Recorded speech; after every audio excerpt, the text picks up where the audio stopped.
Isu reshuffle kabinet merebak dalam beberapa hari terakhir. Jika memang terjadi, itu akan menjadi reshuffle kelima di pemerintahan Prabowo Gibran. Salah satu kursi kabinet yang kosong adalah posisi Wakil Menteri Keuangan yang ditinggalkan Thomas Djiwandono. Thomas kini resmi menjadi Deputi Gubernur Bank Indonesia. Sejumlah parpol koalisi pemerintah hingga saat ini memang masih menjawab normatif terkait isu reshuffle. Semuanya diserahkan ke Presiden. Masih ke saya. Tapi kalau itu, Saya aja baru dengar dari sampean. tapi kalau benar itu terjadi, akan ada perpindahan posisi masih tugaskan di kementerian lain itu gimana? Dikit Mas. Pak. Wah, itu hak prerogatif Pak Presiden aja. Kita serahkan 100% ke Bapak Presiden aja. Tapi secara Sebagai kinerja, pembantunya kita sambil awak tanah aja. tapi secara kinerja semuanya aman-aman saja di mata Presiden dalam beberapa Pokoknya kali rapat. semuanya kita serahkan kepada Bapak Presiden. Kita sebagai pembantunya sami'na wa ta'na. Siap ikut arahan dan perintah. Oke.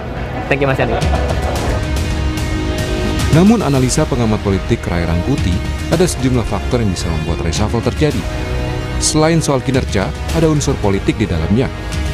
Misalnya, meminimalisasi pengaruh presiden sebelumnya, Joko Widodo, di kabinet Presiden Prabowo. Tapi juga ada soal politik. Ya. Politik itu ya ada dua di sini. Satu adalah minimalisasi pengaruh Pak Jokowi di dalam kabinetnya Pak Jokowi, Pak Prabowo. Maka nama-nama yang kita sebutkan tadi kan, Pak Sakti Yang juga kan identik alasan dengan alami lah Pak Jokowi sebelumnya. Ya, kemudian juga Pak Pratikno gitu Ya. dan sebagainya gitu.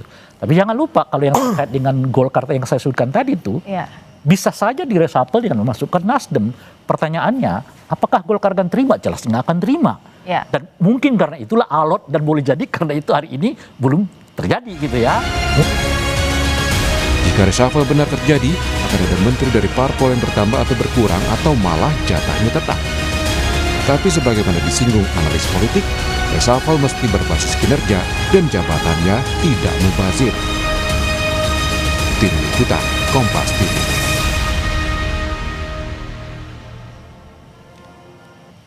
Meski reshuffle jadi hak prerogatif Presiden, namun isunya tidak bisa dianggap angin lalu, apalagi soal jatah menteri untuk parpol. Nah, kita akan bahas soal ini, saudara, bersama dengan Sekjen Partai Demokrat Herman Hairon, kemudian Wakil Ketua Umum Partai Golkar Ahmad Doli Kurnia, dan pengamat politik yang juga Direktur Eksekutif Lingkar Madani Ray Rangkuti. Selamat pagi, Kang Hero, Bang Doli, Bang Ray. Assalamualaikum warahmatullahi wabarakatuh. Waalaikumsalam. Kita tahu ini belum tentu terjadi, bisa jadi, bisa tidak, dan semuanya adalah haknya Pak Prabowo. Tapi kita akan coba ulik-ulik kemungkinan-kemungkinan nih. Saya mau ke Kang Hero dulu nih. Kang Hero, ini kan di Demokrat ada 6 nih kader Demokrat yang ada di kabinet gitu ya. Deg-degan gak sih kalau dengar-dengar ada isu reshuffle seperti ini? Ya, tentu sama ya, normanya adalah ini adalah hak prerogatif Presiden. Dan evaluasi dan kemudian apakah terjadi reshuffle atau tidak terjadi reshuffle itu menjadi kewenangan dari Presiden. Dan bahkan kalau ada portofolio atau nomenklatur baru juga itu adalah haknya dari Presiden. Oleh karena itu ya kita serahkan saja kepada Presiden dan tentu Presiden memiliki parameter dan indikator kinerja sehingga betul-betul apa yang dilakukannya ini objektif dan sesuai dengan fakta, data, dan kinerjanya para menteri. Nah, untuk menteri-menteri kami saya yakin ya, karena kami juga punya pengalaman kan 10 tahun waktu Presiden SBY berkuasa tentu seluruhnya bekerja dengan baik. Dan ini juga menjadi parameter-parameter yang dikerjakan oleh menteri-menteri yang berasal dari Partai Demokrat. Baik Menko Infrastruktur Mas AHY, Menteri Transmigrasi, Menteri Ekrab, kemudian para wamen yang tentu itu berasal dari Partai Demokrat. Saya yakini semuanya bekerja dengan baik, sesuai dengan target-target yang ingin dicapai oleh Presiden, dan sampai saat ini kalau dari pengamatan saya on the track. Namun semuanya tentu dikembalikan kepada Presiden Prabowo Subianto. Oke, baik. Saya ke Bang Doli nih. Bang Doli, giliran Bang Doli. Kita punya paling tidak kalau menteri itu ada 8, kalau tidak salah Bang Doli. Nah, kemudian juga sempat disebutkan oleh Bang Melhias itu ya kemarin ketika ditanya soal reshuffle, kalau bisa jangan dikurangin lah gitu karena kader kita mumpuni semuanya. Ini sebenarnya lagi gimana? Deg-degan nggak juga Golkar ini, Bang Doli? Iya, pertama prinsipnya adalah bahwa kita harus sama-sama paham ya bahwa seorang presiden dimanapun di dunia ini termasuk presiden Indonesia pasti ingin memberikan yang terbaik buat bangsa dan negara. Jadi ingin kabinetnya itu satu periode full itu perform gitu, berhasil menjalankan program-program yang konkret yang dirasakan oleh rakyat untuk kepentingan bangsa dan negara. Itu yang pertama. Nah, oleh karena itu sebetulnya dalam rangka itu, nah seorang presiden itu punya fasilitas. Jadi kalau dalam rangka untuk memperkuat kinerja, kalau ada ya pembantu-pembantunya di kabinet itu dianggap tidak perform, ya tidak memenuhi kinerja yang sesuai dengan standarnya, ya dia diberi kewenangan untuk melakukan pergantian gitu. Nah, itu yang juga dipahami oleh Golkar. Nah, dari awal posisi Golkar ini kan adalah menjadi pendukung utama ya, pendukung Pak Presiden dan pasangannya Pak Gibran gitu. Jadi kita juga punya tanggung jawab untuk mensukseskan pemerintahan ini. Nah, oleh karena itu makanya kita serahkan sepenuhnya kepada Pak Presiden.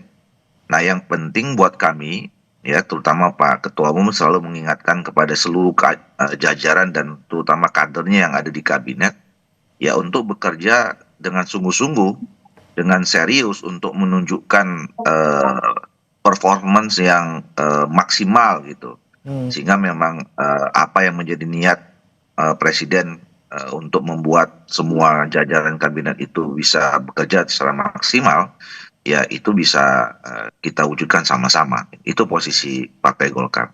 Baik, Bang Doli, kalau misalnya ditambah, pasti semuanya siap untuk ditambah. Senang sekali ditambah jumlah menteri yang dari parpol tertentu. Tapi kalau misalnya ternyata dikurangi gitu, Bang Doli, apalagi mungkin terkait dengan ada kontroversi di satu sosok menteri misalnya di Partai Golkar seperti itu. Bagaimana? Siap juga nggak kalau untuk dikurangi? Ya tentu kita sih tidak berharap ya. Artinya Partai Golkar tetap berharap bahwa amanah kepercayaan yang sudah diberikan oleh bangsa dan negara melalui Pak Presiden kepada kami ya, dengan ada sekian jumlah menteri yang ada di kabinet sekarang itu tidak berubah gitu ya, dan kami menilai selama ini juga dan terus mendorong ya supaya mereka tetap bekerja dengan baik. Nah, tetapi sekali lagi ya, apapun ya, mau ada pergantian, tidak ada pergantian, kemudian apa sebabnya ada pergantian dan kapan, itu semuanya hak prerogatifnya Presiden ya. Jadi kami tentu kembalikan semua kepada Pak Presiden itu. Kami nggak punya ya secara peraturan perundangan ya, partai politik itu tidak punya kewenangan ya untuk menentukan segala sesuatu dengan posisi di kabinet, karena yang paling menentukan itu adalah Pak Presiden gitu. Tapi nama tentu disiapkan kalau misalnya diminta oleh Pak Presiden. Oke, Golkar saya mau minta deh nama, sudah disiapkan juga Bang Doli? Nah, itu kami punya mekanismenya ya. Kalau soal posisi di kabinet itu, Partai Golkar sudah menyerahkan sepenuhnya urusan kabinet itu selalu dari periode ke periode ya, itu kepada Ketua Umum. Jadi pembicaraannya itu antara Presiden dengan Ketua Umum. Jadi kalau bicara tentang menghadapi reshuffle atau pada saat di awal penyusunan kabinet, itu seorang presiden di Indonesia ini pasti akan berkomunikasi dengan Ketua Umum Partai Golkar. Dan Ketua Umum Partai Golkar biasanya juga kami sudah kasih kewenangan untuk siapa-siapa saja yang akan direkomendasikan. Dan kalau menurut pengalaman selama ini ya, yang saya ketahui ya, cerita dari beberapa ketua umum itu selalu disiapkan beberapa nama ya, beberapa nama, dan kemudian terjadi diskusi dengan Pak Presiden, dan pada akhirnya ketetapan atau keputusan itu keputusan akhirnya ada di Pak Presiden. Baik. Nah, kalau ke Kang Hero sama nggak mekanismenya? Ada persiapan ataupun disiapkan namanya dari Ketua Umum, kemudian kalau misalnya pun dikurangi juga sudah siap, Kang Hero? Ya, saya kira tidak mendahului kehendak Presiden ya. Jadi ya kalau kemudian Presiden memberikan kepercayaan kepada Demokrat ya tentu kami akan siapkan. Dan nanti keputusan internal kami ya sangat bergantung juga kepada Ketua Umum dan Ketua Majelis Tinggi. Karena mekanismenya memang untuk kementerian itu menjadi keputusan bersama antara DPP dan Majelis Tinggi. Nah, oleh karena itu saya kira kita serahkan saja, biarkan supaya Presiden betul-betul nyaman dan kemudian bisa menjalankan program-programnya dengan baik, bisa dirasakan oleh rakyat, dan tentu mudah-mudahan ke depan Indonesia akan lebih baik, lebih maju, dan kalaupun toh ada hal-hal yang tentu ini menjadi concern perbaikan Presiden dan kemudian melihat ada harus penajaman-penajaman terhadap program-program dan lain sebagainya, tentu kita menunggu saja dari Presiden karena ini adalah seluruhnya menjadi kewenangan Presiden. Oke, baik. Saya ke Bang Rey. Bang Rey, Anda sempat bilang bahwa ini ada kemungkinannya antara yaitu tadi penilaian soal kinerja dan juga soal politik, apalagi kalau Anda bilang ini bisa jadi untuk istilahnya sapu-sapu pengaruh Jokowi di kabinet yang sekarang. Nah, ini kekuatan yang mana sebenarnya, Bang Rey? Kalau Anda melihat mungkin dari reshuffle pertama sampai reshuffle keempat dan mungkin nanti di reshuffle kelima. Iya, kalau di reshuffle kelima ini saya kira perpaduan antara yang disebut politik, yang disebut dengan kinerja, plus juga dengan faktor alam. Faktor alam itu yang mungkin terkait dengan kesehatan gitu ya. Nah, tapi kalau dipilih di antara yang ketiga, mana kelihatan yang paling menonjol? Saya kira pertimbangan utamanya itu soal kinerja. Bahwa menteri-menteri yang dianggap saat ini bekerja sama dengan Pak Prabowo mungkin dianggap kurang optimal oleh Pak Prabowo. Dan memang kenyataannya kan kalau kita lihat sampai sekarang banyak keluhan masyarakat, banyak. Ya saya kira kalau dilihat dari sebelum tahun pertama dan sekarang, kan kecenderungan tingkat kepuasan publiknya itu menurun, bukan meningkat gitu. Meskipun penurunannya nggak terlalu jomplang, nggak terlalu cepat gitu, tapi nurun kan, dari 82 sekarang ke 77 dan sebagainya. Dan kalau begini terus, ya bisa saja itu menuju ke arah 65 gitu. Nah, oleh karena itu pada tingkat tertentu yang realistis, memang Pak Prabowo membutuhkan penyegaran lah dalam konteks kinerja gitu. Nah, cuman tidak itu saja, ada aspek yang disebut dengan politik gitu. Misalnya apa? Mempertimbangkan apakah kemungkinan menambah teman koalisi di dalam kabinetnya Pak Prabowo atau tidak gitu. Nah, itulah yang saya kira kalau itu yang dilakukan oleh Pak Prabowo, potensi Nasdem menjadi masuk, tentu harus ada satu partai politik yang kehilangan kursi dan besar kemungkinan kehilangan kursi itu diambil dari Golkar gitu. Pertanyaannya adalah apakah Golkar akan terima? Nggak akan terima gitu. Nah, oleh karena itulah terjadi akan dialog yang besar, tapi segala sesuatunya seperti yang disebutkan tadi oleh baik Bung Doli maupun Bung Hairun ya mengatakan tergantung presiden. Nah, artinya memang presidennya nih sekarang. Kalau presidennya mengatakan saya mau reshuffle satu orang dari Golkar, saya kira ya Golkar ikut-ikut saja pada ujungnya meskipun tentu tidak mau gitu ya. Tapi kalau presidennya tegas mengatakan saya akan reshuffle, saya masukkan kader yang lain dari partai yang lain, ya ujung-ujungnya Golkar akan tetap ikut gitu. Masalah utama dari reshuffle ini menurut saya adalah soal ketegasan Pak Prabowo sendiri gitu. Dan oleh karena itulah saya tidak terlalu yakin bahwa Pak Prabowo akan melakukan reshuffle besar-besaran gitu ya. Karena apa gitu? Karena saya kira Pak Prabowo nggak punya mental politik untuk berhadapan dengan teman-teman koalisinya gitu. Jadi mungkin Bahlil sedikit ngambek, mungkin Pak Ahy dia akan kembali lagi gitu ke format semula gitu. Itulah yang kelihatannya membuat hampir saya kira 2-3 kali reshuffle yang pernah dilakukan itu meleset dari apa yang selama ini berkembang di tengah masyarakat dalam pengertian waktu. Kita nganggapnya hari ini ternyata nggak jadi, baru besok lusa macam-macam dan sebagainya. Karena ketidaksiapan mentalitas politik Pak Prabowo menghadapi teman-teman koalisinya gitu. Nah, kenapa itu bisa terjadi? Karena Pak Prabowo menurut saya terlalu dihantui oleh oleh filosofinya sendiri dalam politik. Apa itu?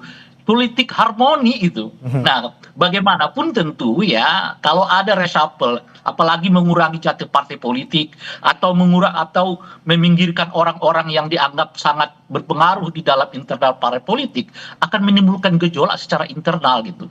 Nah, saya tidak melihat Pak Prabowo punya kesiapan mentalitas politik untuk berhadapan dengan katakanlah kengambekan gitu ya, atau berhadapan dengan kejengkelan gitu, atau berhadapan dengan katakanlah misalnya sikap memperlihatkan ketidaksukaan gitu dari teman-teman koalisinya gitu.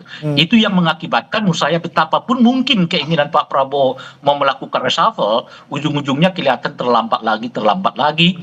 Kemarin kita menganggap akan terjadi reshuffle gitu, ternyata nggak jadi. Sudah 2-3 hari setelah kemarin itu angin reshuffle-nya juga makin tidak kelihatan. Nah, tapi kalau terkait dengan satu-satunya kelihatan yang beliau agak berani maju, ya berhadapan dengan minimalisasi pengaruh Pak Jokowi. Itulah makanya nama-nama anggota kabinet dari Pak Jokowi ini terlihat ya nggak terlalu kuat resistensinya terhadap Pak Prabowo, karena memang backup dari mereka dari menteri yang berasal dekat dengan Pak Jokowi ini juga nggak terlalu kuat lagi seiring dengan makin menurun popularitas ya Pak Jokowi di hadapan masyarakat gitu. Tapi kalau menurut analisis Bang Rey, untuk nama yang sekiranya gitu ya bakal keganti dapat rapor merah dari Pak Prabowo, siapa nih? Kalau saya sendiri kalau terkait dengan kinerja berhubungan, kan ada beberapa nama yang disebutkan oleh yang beredar di tengah masyarakat, saya kira iya gitu. Satu Pak Pratikno gitu, itu Pak Sakti tentu saja ada kaitannya juga dengan kesehatan gitu ya.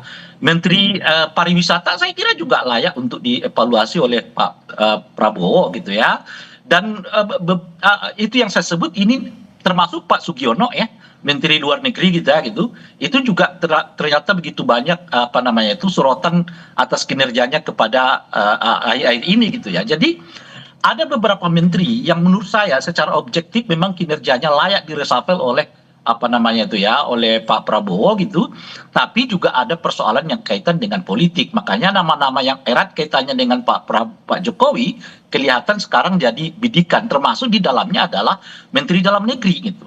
Menteri Dalam Negeri saya kira juga salah satu yang mungkin saja bisa diresapel oleh Pak Prabowo terkait dengan munculnya ketidakserentakan ya, ketidakpuasan, mulai kritik-kritik yang banyak terhadap pengelolaan berkaitan dengan keuangan yang berhubungan dengan TKD di daerah dan seterusnya itu gitu. Apalagi ini kalau kita lihat tadi nama-nama yang Anda sebutkan kebanyakan adalah non partai gitu ya. Berarti benar-benar nggak bisa berani untuk nyentuh dari partai nih Pak. Itu yang saya sebut tadi, kalau Pak Prabowo masuk ke politiknya agak berat gitu, meskipun mungkin ada keinginan yang kuat. Nah, itu yang saya katakan tadi itu, ini sangat tergantung kepada mentaliti politiknya Pak Prabowo, dan saya tidak terlalu percaya bahwa Pak Prabowo itu memiliki ketegaran politik gitu loh, berhadapan dengan teman-teman koalisinya. Sebab kalau beliau punya ketegaran politik itu, saya kira banyak anggota kabinet yang berasal dari partai politik yang sekarang ini dapat dievaluasi oleh Pak Prabowo gitu. Tapi kenyataannya kan kalau kita lihat prosesnya, Pak Prabowo menerima apa saja yang dicalonkan oleh partai politik. Dan setelah selesai membicarakan kursi ke kursi gitu ya, kita dapat ini, kita dapat ini, kita dapat ini. Siapa orangnya? Nah, orangnya itu ya diserahkan oleh partai gitu ya. Pak Prabowo mungkin akan seleksi dari 2 atau 3 nama, tapi itu kan Pak Prabowo sendiri menurut saya nggak punya kemampuan, boleh jadi saya mau dia loh dan sebagainya. Jadi Pak Prabowo pada ujungnya hanya memilih apa yang disodorkan oleh orang-orang partai, sehingga kita lihat sekarang banyak sebetulnya orang yang kita anggap nggak tepat pada posisinya, ya itu ditempatkan begitu saja karena ada dialog yang cukup kuat antara partai politik pendukung Pak Prabowo dengan partai-partai politik ini.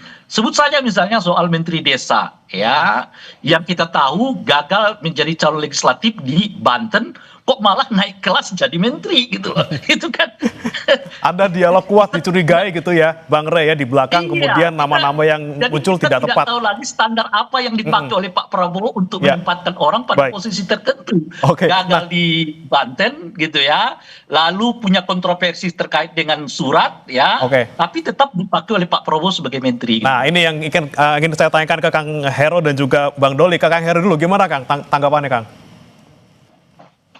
Ya, sekali lagi kami tidak punya kewenangan untuk mengevaluasi ya, karena secara objektif tentu ini menjadi hak dan kewenangan Presiden. Namun tentu kalau melihat bagaimana menteri-menteri dari Partai Demokrat, ya saya kira kita bisa melihat bagaimana hasilnya dan kita bisa merasakan bahwa kesungguhan kerja keras dari menteri-menteri Partai Demokrat ini juga menunjang terhadap hasil yang diharapkan oleh Presiden ya. Jadi saya sebut saja Menko Infrastruktur selama ini juga mengkoordinasikan dan pada situasi bencana juga bolak-balik untuk melakukan tanggap darurat dan rehabilitasi. Ini kesungguhan dalam bekerja gitu ya.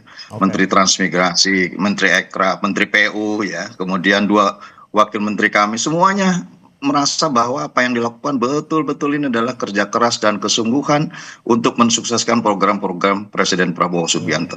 Nah, beda dengan Bang Ray Rangkuti yang memang bisa menilai dan kemudian menggambarkan seseorang, dan saya kira kalau Bang Ray Rangkuti ditanya menteri-menteri dari Demokrat juga rasanya juga akan memberikan penilaian baik gitu ya. Karena ya kami diajarkan oleh para pendahulu, para senior yang telah melaksanakan karya dan pengabdiannya, tentu inilah yang harus dilakukan. Nah, kalaupun ada hal-hal lain dengan partai lain, tentu diserahkan kepada Presiden Prabowo Subianto. Yang penting bahwa program-program pokok, program-program inti, dan program-program nasional yang saat ini menjadi program Pak Prabowo, ya makan bergizi gratis, cek kesehatan gratis, kemudian ada sekolah rakyat, dan program-program lainnya yang tentu ini harus sampai kepada masyarakat, pastikan itu adalah rakyat merasakannya, dan tentu ini adalah bagian dari kemajuan bangsa, bagian dari kinerja pemerintahan saat ini dan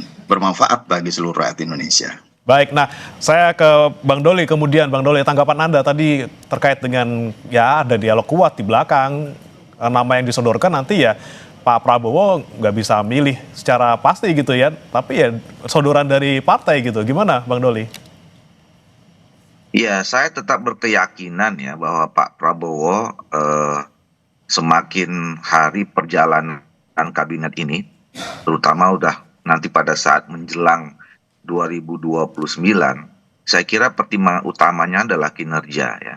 Walaupun pertimbangan politis itu juga tidak bisa diabaikan ya, karena itu tadi untuk bagaimana mengejar supaya semua program-program yang sudah ditetapkan ya berdasarkan visi yang sudah dibangun dari awal itu harus deliver semua, harus dirasakan oleh masyarakat gitu. Nah, apalagi kalau jadi kalau bicara tentang soal pertimbangan politik ya, katakanlah soal konfigurasi politik. Sebenarnya kan dari tahun pertama, dari hari pertama sampai sekarang udah kira-kira setahun lebih ya. Ini konfigurasi politiknya kan sudah mulai terlihat mulai ajak gitu, mulai settle. Walaupun politik tidak akan pernah ada yang settle gitu. Jadi sudah tahu persis siapa yang berada di luar pemerintahan. Kemudian di pemerintahan pun kemudian sudah tahu posisinya, misalnya selama ini mengambil posisi teman koalisi yang kritis misalnya, lebih banyak lebih mengambil peran di parlemen misalnya gitu ya. Nah, itu kan sebetulnya sudah terjadi selama ini. Nah, jadi menurut saya dan memang seharusnya saya kira memang pertimbangan utamanya itu adalah kinerja. Bagaimana semua kabinet menteri-menteri ini mau dari manapun asalnya ya, dari partai politik atau juga non partai politik, yang menurut saya tidak perlu dipertentangkan, karena yang jadi pertimbangan kan adalah apakah semua menteri-menteri ini baik itu dari non parpol maupun yang parpol itu punya kemampuan untuk mengeluarkan kemampuan teknokratiknya atau tidak gitu ya. Itu yang sebetulnya nanti akan menjadi bahan penilaian presiden. Nah, Baik. jadi sekali lagi yaitu tadi saya kira Pak Prabowo setiap hari, mungkin setiap menit tentu akan memonitor semua pekerjaan kabinet ini. Baik. Dan saya kira beliau yang sudah punya raportnya sekarang ya, mana yang memang bisa tetap dipertahankan, mana yang mungkin perlu digeser, dan itu semuanya kembali kepada kewenangan Pak Presiden. Baik, baik. Terakhir saya ke Bang Rey. Bang Rey, apa yang kemudian seharusnya dilakukan Pak Prabowo di reshuffle kelima ini? Oke, tadi Anda bilang kalau misalnya utak-atik di menteri yang dari parpol agak sulit gitu ya. Tapi bagaimana dengan persepsi publik kalau misalnya ternyata orang-orang yang mungkin menurut publik ini tidak harus lagi di kabinet tapi tetap dipertahankan karena dia adalah berasal dari partai politik. Bagaimana ke depannya, Bang Rey? Ya siap-siap aja Pak Prabowo menerima popularitas yang nyungsep gitu, ngurung gitu. Kan datang dari Pak Prabowo sendiri, datang dari menterinya. Kan kemarin baru ada menteri juga yang sekarang mendapat perhatian netizen yang menyebut bahwa MBG itu lebih mendesak dari ke pekerjaan gitu ya. Jadi saya lihat sekarang ya ada model menteri-menteri ini untuk bisa bertahan menjadi anggota kabinet itu dengan memuji-muji terus MBG gitu loh. Itu kelihatan salah satu caranya. Jadi apapun masalahnya puji MBG. Dengan cara begitu mungkin mereka bisa bertahan sebagai anggota kabinet. Tapi kan ujung-ujungnya jadi timpang karena semua perhatian ke MBG itu. Nah, menteri ini MBG, menteri itu MBG, menteri ini MBG, bicara semua soal MBG.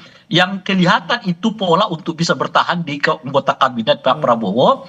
Di saat yang bersamaan persoalan MBG ini kelihatan nggak membaik pada administrasinya, pada penanganannya, pada pola distribusinya dan seterusnya itu gitu. Nah kalau Pak Prabowo tidak melakukan apa yang ia bayangkan sebetulnya tentang anggota kabinet, ya kita akan melihat nyungsepnya popularitas dan tingkat kepuasan terhadap Pak Prabowo. Oke, nanti kita nantikan bersama gitu ya, apa keputusan Pak Prabowo, ataukah dengan tadi mempertahankan dan juga menjaga hubungan baik dengan semua partai politik, atau lagi-lagi persepsi publik yang mungkin semakin liar di depan, di belakang gitu ya, terkait dengan kinerja para menterinya. Kita nantikan bersama, semoga semuanya ya kita harapkan menjadi yang terbaik gitu ya, semuanya untuk kebijakan dan juga untuk rakyat, semuanya terbaik, semuanya kita harapkan bersama-sama. Terima kasih Kang Hero, kemudian Bang Doli, juga Bang Ray Rangkuti sudah bergabung bersama kami di Semangat di Sapa Pagi, Sapa Indonesia Pagi. Selamat pagi, Bapak-bapak. Pagi.